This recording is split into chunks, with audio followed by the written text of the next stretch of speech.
இறந்த கணவனை வழிபடுவது பாவமா இல்ல புண்ணியமா? கருட புராணத்துல இருக்கிற கசப்பான உண்மையை தெரிஞ்சுக்கோங்க. நண்பர்களே, இறந்த ஒருத்தரை வழிபடணுமா இல்லையா? இந்த கேள்வி கேட்கறதுக்கு சிம்பிளா தோணலாம். ஆனா அதோட பதில் அவ்வளவு சுலபமில்லை. ஆனா இன்னைக்கு இந்த வீடியோல நம்ம மத நூல்களோட படி இறந்த ஒருத்தரை வழிபடலாமா இல்லையா என்பதை தெரிஞ்சுக்க போறோம். நண்பர்களே, தர்மம் அப்படின்னா வெறும் பூஜை பாட்டுன்னு மட்டும் அர்த்தம் இல்லை. அது ஆன்மா விடுதலை அடைகிற பாதை. அந்த வழியத்தான் வேதங்களும் புராணங்களும் 1000 ஆண்டுகளாக காட்டிக்கிட்டு இருக்கு. ஆனா காலம் போக போக பக்திக்கும் மூட நம்பிக்கைக்கும் நடுவுல இருந்த கோடு மங்கி போச்சு. சில விஷயங்களை உணர்ச்சியால இல்ல, சாஸ்திரத்தால தான் புரிஞ்சுக்கணும் என்பதையும் நாம மறந்துட்டோம். அதனால நண்பர்களே, ஒரு சின்ன கதையோட மூலமா இறந்தவரை வழிபடலாமா இல்லையா என்பதை தெரிஞ்சுக்கலாம். இந்த கதையில ஒரு கிராமம், ஒரு காதல், ஒரு ஆன்மா, முழு ஊரோட தர்ம எண்ணத்தையே குலுக்கிய ஒரு சம்பவம் இருக்குது. வாங்க கதையை ஆரம்பிப்போம். வட இந்தியால ஒரு புனிதமான பகுதியில வீரநகர் அப்படின்னு ஒரு சின்ன கிராமம் இருந்துச்சு. வெளியில பார்த்தா சாதாரண கிராமமா தான் தெரியும். ஆனா உள்ளுக்குள்ள தர்மம், பாரம்பரியம், கலாச்சாரம் எல்லாத்துலயும் நிறைந்த ஊர் அது. காலையெல்லாம் கோவில் மணி ஒளியோட தான் தொடங்கும். இரவெல்லாம் துளசி மாடத்துல ஏற்றிய தீப ஒளியோட முடியும். ஊரோட நடுவுல ஒரு பழமையான சிவன் கோவில் இருந்துச்சு. அங்க பக்தி நேரடியா ஓடிக்கிட்டு இருக்கிற மாதிரி உணர்வு. அந்த கோவிலோட முக்கிய சேவகர் ஹரி, அவரோட மனைவி சாவித்ரி. அவங்க ஹரியோட மனைவி மட்டும் இல்ல, அவரோட தர்ம பாதையில கூட நடந்த துணைவரும் ஆவாங்க. ஹரி ரொம்ப நல்ல மனசுக்காரரு, அமைதியான சுபாவம், முழுக்க அமைதியால நிரம்பிய மனிதர். அவருக்கு 50 வயசு இருக்கும். ஆனா முகத்துல கட்டுப்பாடும் ஒழுக்கமான வாழ்க்கையோட ஒளியும் தெரியும். கிராமத்துல பிறந்து கிராமத்திலேயே வளர்ந்து சிவபெருமானோட சேவைக்கு முழு வாழ்க்கையும் அர்ப்பணிச்சவர். கோவில் சேவையே இறைவன் ஆராதனையா நினைச்சவர். காலையில சீக்கிரம் எழுந்து சிவலிங்கத்துக்கு அபிஷேகம் பண்றது, மந்திரம் சொல்றது, திருநீரை அணிவிப்பது, ஆரத்தி காட்டுறது, அதுக்கப்புறம் ஊர்க்காரங்களுக்கு உதவுறது தான் இதுதான் அவரோட தினசரி வாழ்க்கை. அவருக்கு தர்மம் அப்படின்னா காட்சிக்காக செய்யற விஷயம் இல்லை, அது உள்ளத்துல இருந்த ஒழுக்கம். சாவித்திரியும் அவங்க பெயருக்கு ஏற்ற மாதிரி உண்மையும் நம்பிக்கையும் சேர்ந்த உருவம். அவங்க அதிகமா பேச மாட்டாங்க, ஆனா அவங்க அமைதியான பக்தி ஊர்ல இருந்த பெண்களுக்கு பெரிய உதாரணம். தினமும் கோவிலுக்கு பூமாலை கட்டுவாங்க, தீபம் அலங்கரிப்பாங்க, பிரசாதம் தயார் பண்ணுவாங்க, எந்த எதிர்பார்ப்பும் இல்லாம. சாவித்ரி ஹரி இருவரோட உறவு சாதாரண உலக உறவு இல்லை, அது ஆன்மீகமான பந்தம். இருவரோட கண்களே பேசும். அவங்க இருவரோட பக்தி சேர்ந்து அந்த கிராமத்துல ஒரு புனிதமான சூழ்நிலையை உருவாக்குச்சு. வீரநகரோட அந்த கோவில் சாதாரண கோவில் இல்லை. அங்க வந்தவங்களுக்கு சிவபெருமான் மட்டும் இல்லை, ஹரி சாவித்ரியோட இருவரோட இருப்பிலேயும் ஒரு தெய்வீக உணர்வு கிடைக்கும். அந்த கோவில் வெறும் கல் கட்டிடம் இல்லை, அது ஊர்க்காரங்களோட நம்பிக்கை, தீர்வு, ஆதரவு. ஒரு நாள் எப்போதும் போல அன்றும் ஹரி காலை பூஜையை முடிச்சாரு.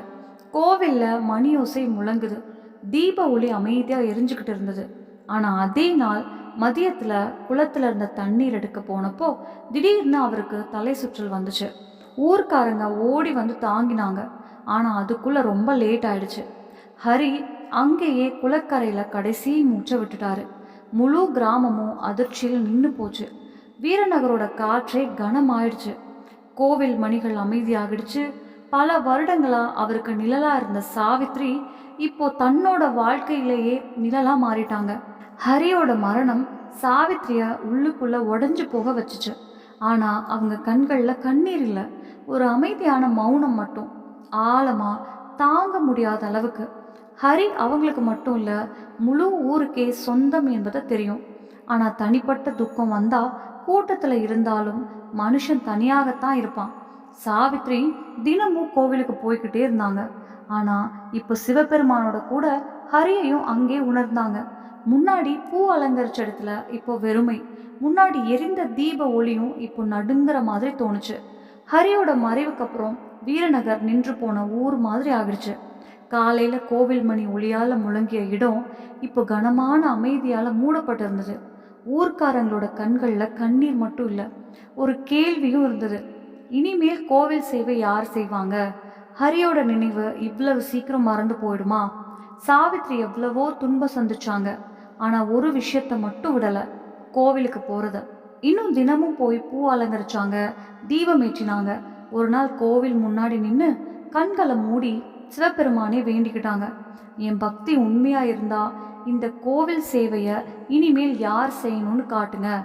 என் கணவர் ஹரிய மறந்துடணுமா? அதே இரவு சாவித்திரிக்கு ஒரு கனவு வந்துச்சு. அந்த கனவுல ஹரியை பார்த்தாங்க. அதே அமைதியான முகம், திருநீர் பூசிய நெற்றி, அதே கருணையோட கண்கள். அவரு சாவித்திரியை பார்த்து சொன்னாரு, நான் உடம்ப விட்டுட்டேன், ஆனா என் ஆன்மா இன்னும் இங்க தான் இருக்கு. இனிமே என் சேவை கோவில்ல இல்லை, என் நினைவுல நடக்கணும். அதுக்கப்புறம் ஒரு ஜோதி தோன்றுச்சு. அதுல சிவபெருமான் காட்சி தந்தாரு. அவர் சொன்னாரு, தர்மத்துல வாழ்ந்த உடலோட நினைவும் தர்மத்தோட ஒரு வடிவம்தான். உண்மையான பக்தியோட செய்தா இறந்த ஆன்மாவுக்கான வணக்கமும் பக்தியோட ஒரு ரூபமா மாறலாம். கனவு முடிஞ்சதும் சாவித்ரி கண்கள்ல ஒரு புதிய உறுதி தெரிஞ்சது. சாவித்ரி அடுத்த நாள் காலையில ஊர் பஞ்சாயத்தை கூப்பிட்டாங்க. அவங்க குரல்ல ஒரு அதிசயமான சக்தி இருந்தது. பிறகு ஊர்க்காரங்களை பார்த்து சொன்னாங்க, ஹரி இப்போ நம்ம கூட இல்லை, ஆனா அவரோட சேவை, அவரோட வாழ்க்கை இந்த ஊரோட செல்வம். இத நாம அழிஞ்சு போக விடலாமா? ஊர்ல இருந்த பெரியவங்க, குழந்தைங்க, பெண்கள் எல்லாரும் ஒரே சத்தத்துல சம்மதிச்சாங்க. முடிவு எடுக்கப்பட்டது.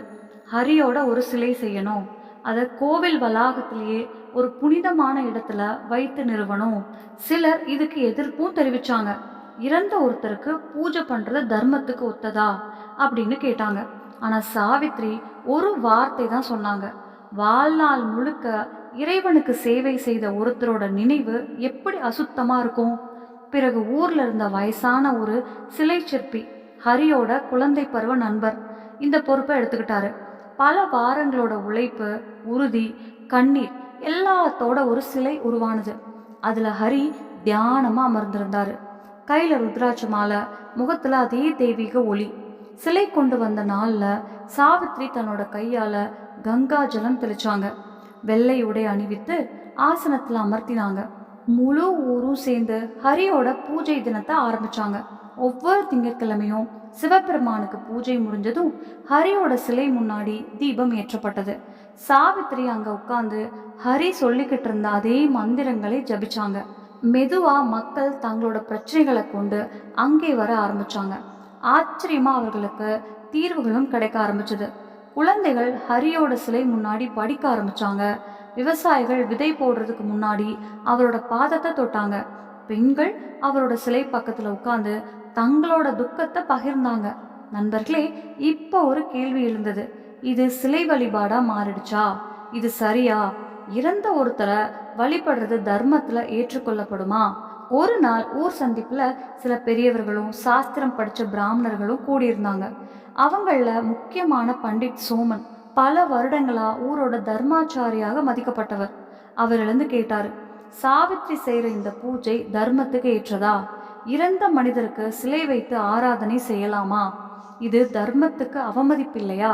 இந்த கேள்வி மெதுவா ஊர்ல பெரிய விவாதமா மாறுச்சு. ஊர் ரெண்டு பக்கமா பிரிஞ்சிச்சு. முதல் பக்கம் பக்தி பக்கம், ஹரியோட வாழ்க்கை எங்களுக்கு உத்வேகம் கொடுத்தது, ஊருக்காக தண்ணீர் பிரச்சனையை தீர்த்தாரு, பசிச்சவங்களுக்கு சாப்பாடு கொடுத்தாரு, சிவபக்தியில வாழ்ந்தாரு, இப்படிப்பட்டவருக்கு மரியாதை கிடைக்கணும் என்றாங்க. ரெண்டாவது பக்கம் சாஸ்திர பக்கம், வேதங்கள்ல எங்கேயும் இறந்த மனிதருக்கு சிலை வைத்து பூஜை பண்ணணும்னு படிக்கல. சிரார்த்தம் இருக்கு, பிண்டதானம் இருக்கு, ஆனா பூஜை இறைவனுக்கு தான் செய்யணும்னு சொன்னாங்க. சாவித்ரி இப்போ எதிர்ப்பை நேர்கொண்டாங்க. மக்கள் கோவிலுக்கு வருவது குறைய ஆரம்பிச்சது. சிலர் பின்னால பேசினாங்க, தன் கணவரையே கடவுளாக்குறாங்கன்னு சொன்னாங்க. இது அதர்மமா ஆகிடுமோன்னு பேசினாங்க. ஒரு நாள் பஞ்சாயத்து மூலம் கோவில்ல இந்த பூஜையை நிறுத்த சொல்லியும் உத்தரவு வந்தது. சாவித்ரி அமைதியா இருந்தாங்க. ஆனா உள்ளுக்குள்ள ஒரு வேதனை எரிஞ்சுக்கிட்டு இருந்தது. சுயநலமில்லாத பக்தியும் தர்மத்துக்கு எதிராக இருக்க முடியுமா? ஒரு நாள் பண்டிட் சோமன் சில தர்ம சாஸ்திரங்களை வாசிச்சு காட்டினாரு. தேவ பூஜை தர்மத்தோட அடிப்படை. பித்ருக்களுக்கு செய்யற சேவை பலன் தரும் கர்மம். கருட புராணத்துப்படி இறந்தவரை ஆராதிப்பது மனுஷனை மயக்கலாம், ஆனா தர்மத்தை தராது என்றார். அவர் சொன்னாரு, இது பூஜை இல்ல பாசம், இது பக்தி இல்ல உணர்ச்சி. இது சாவித்திரியோட நம்பிக்கை தான். ஆனால் தர்மம் அதை விட பெரியது. அந்த நேரத்தில் சில இளைஞர்கள் எழுந்தாங்க. அவங்களில் ஒருத்தர் ராமேஸ்வர். அவன் ஒரு காலத்தில் ஹரியோட கூட வயலில் வேலை பார்த்தவன். அவன் கேட்டான், பண்டிட்ஜி, நாங்கள் சாந்தர்களோட சமாதியில் பூ வச்சு வணங்குறோம். துளசிதாஸ், கபீர் நானக் சிலைகளுக்கு மரியாதை செய்கிறோம். அது அதர்மம் இல்லைன்னா ஹரியோட நினைவுக்கு மரியாதை செய்வது எப்படி தவறாகும்? சபையில் அமைதி நிலவுச்சு. நண்பர்களே, இந்த விவாதம் இனிமேல் தர்மமா அதர்மமா என்ற கேள்வி மட்டும் இல்லை. தர்மம் வெறும் சாஸ்திர விளக்கமா, சமூக உணர்வுகளுக்கு மேலானதா, பக்திக்கே இடமில்லையா என்ற கேள்வியா மாறுச்சு. ஊர் ஒரு விசித்திரமான குழப்பத்துல சிக்கிச்சு. கடைசியில பஞ்சாயத்து முடிவு சொன்னது. பெரிய ஞானமுள்ள ஒரு முனிவரோட கருத்து வந்ததுக்கு அப்புறம்தான் இறுதி தீர்ப்பு. அதனால பக்கத்துல இருந்த காட்டுல தவம் இருந்த மகரிஷி அத்ரிய அழைக்க முடிவு செய்தாங்க. அடுத்த நாள் பெரிய அரச மரத்தடியில ஒரு பிரம்மாண்டமான தர்ம சபை நடந்தது. ஊர்ல இருந்த பிராமணர்கள், வேத பண்டிதர்கள், சாஸ்திர ஞானிகள் எல்லாரும் கூடியிருந்தாங்க. சாவித்திரியையும் அழைத்தாங்க. அவங்க அமைதியா ஆனா உறுதியோட வந்தாங்க. சபை ஆரம்பமானது. பண்டிதர்கள் சொன்னாங்க, சிரார்த்தம் இறந்தவர்களுக்காக, பூஜை தேவனுக்குத்தான். எல்லா இறந்தவர்களுக்கும் பூஜை ஆரம்பிச்சா தர்ம எல்லை உடைந்து போயிடும். பக்தி முக்கியம்தான், ஆனா விதிமுறைகள் அதை விட பெரியது. சாவித்ரி அமைதியா இருந்தாங்க. அவங்க அனுபவம் உண்மைன்னு தெரியும், ஆனா அதுக்கான பதில் நூல்கள்ல இல்ல, வாழ்க்கையில இருக்கு. மாலை நேரம் வந்துச்சு. விவாதம் உச்சிக்கே போயிருந்தது. அப்போ ஒரு வயசான சன்னியாசி ஜடாமுடியோட அமைதியான பிரகாசமான முகத்தோட உள்ள வந்தாரு. அவரை பார்த்த உடனே எல்லாரும் எழுந்து நின்னாங்க. மகரிஷி அத்ரி வந்திருந்தாரு. யோகம், வேதம், தர்ம தத்துவம் எல்லாத்துலேயும் பெரிய ஞானின்னு அறியப்பட்டவர். அவரோட வரவால சபை முழுக்க அமைதி பரவுச்சு. அவர்கிட்ட கேட்டாங்க, இறந்த மனிதருக்கு பூஜை செய்வது தர்மத்துக்கு ஏற்றதா? அத்ரி முனிவர் கண்களை மூடி சில நிமிஷம் அமைதியா இருந்தாரு. பிறகு சொன்னாரு, வார்த்தைகளோட அர்த்தம் இலக்கணத்துல மட்டும் இல்லை, தர்மம் நூல்களோட நிழல் மட்டும் இல்லை, அது வாழ்க்கையோட நல்ல குணங்கள்ல மறைந்திருக்கும். அவர் சபையை பார்த்து சொன்னாரு, ஹரி சாதாரண மனிதர் இல்லை, அவர் சிவபக்தர். தன் வாழ்க்கைய சமூகம், தர்மம், சேவைக்காக அர்ப்பணிச்சவர். அவரை வணங்குறது தெய்வ பூஜை இல்லை, தர்மத்தை நினைவு கூறுறது. சபையில் ஆழமான அமைதி நிலவுச்சு. அத்ரி முனிவர் தொடர்ந்து சொன்னாரு, நாம வசிஷ்டர், விஸ்வாமித்ரர், துளசிதாஸ், கபீர் போன்றவர்களை மரியாதை செய்கிறோம். அது தெய்வ பூஜையா? இல்லை, அது ஒரு முன்மாதிரிக்கு செய்கிற வணக்கம். அதே மாதிரி ஹரியோட பூஜையும் தியாகம், சேவை, பக்தி என்ற ஆதர்சத்துக்கான மரியாதை தான். மற்றும் நினைவுல வைங்க, உண்மையான பக்தி இருக்கும்போது அது விதிகளோட அடிமை இல்லை, தர்மத்தோட தாயாக மாறிடும். அங்க இருந்த மக்கள் எல்லாரும் மௌனமாயிட்டாங்க. விவாதம் அங்கேயே முடிஞ்சது. பிராமணர்கள் தங்களோட நூல்களை மூடினாங்க. ஊர் தலைவன் கைகளை கூப்பிட்டு சாவித்திரியிடம் மன்னிப்பு கேட்டாங்க. சாவித்ரி கண்கள்ல கண்ணீர் இருந்தது. ஆனா அது தனிமையோட கண்ணீர் இல்லை, மரியாதையும் உண்மையோட வெற்றியோட கண்ணீர். ஆனா நண்பர்களே, இப்போ கேள்வி என்னன்னா, கருட புராணம் இதை பற்றி என்ன சொல்றது? மரணம், ஆன்மா, கர்மா, மோட்சம் பற்றி சொல்ற கருட புராணம் இதுக்கு தெளிவான பதில் தருது. மரணம் நடந்த உடனே ஆன்மா உடம்பை விட்டு வெளியேறிடும். உடம்பு 5 பூதங்களோட ஒரு முறை மாதிரி மட்டும் இருக்கும். அந்த உடம்பை பூஜை பண்றது மண், நீர், காற்று, நெருப்பு, ஆகாயத்தை பூஜை பண்ற மாதிரி. மரணத்துக்கு அப்புறம் ஆன்மா யமலோக பயணத்துக்கு போகும்.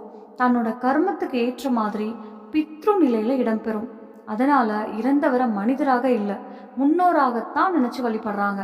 அதுவும் சிரார்த்தம், அமாவாசை, பித்ரு பட்சம் மாதிரி நாட்கள்ல மட்டும். கருட புராணம் இன்னொரு எச்சரிக்கையும் தருது. இறந்தவரோட சிலை அல்லது படம் வைத்து தினமும் பூஜை பண்ணினா ஆன்மா அடுத்த நிலைக்கு போக முடியாம தடை ஏற்படலாம். அதுல பாசம் அதிகமா உருவாகி பிரேத யோனியில சிக்கிக்கலாம். தர்ம நூல்கள் படி முன்னோர்களை திருப்திப்படுத்துற சரியான வழி சிரார்த்தம், பிண்டதானம், தர்ப்பணம், பிராமணர்களுக்கு உணவளிப்பது. நண்பர்களே, இப்போதைக்கு இந்த வீடியோவில் இவ்வளவுதான். இந்த கதை உங்களுக்கு பிடிச்சிருந்தா ஒரு லைக் பண்ணுங்க, உங்க நண்பர்கள் உறவுகளோட ஷேர் பண்ணுங்க. நம்ம ஆன்மீக தமிழ் சேனலையும் சப்ஸ்கிரைப் பண்ண மறக்காதீங்க. கமெண்ட்ல உங்க இஷ்ட தெய்வத்தையும் எழுதுங்க. நன்றி. நம்ம சேனல்ல பிடிச்சிருச்சுன்னா லைக் பண்ணுங்க, ஷேர்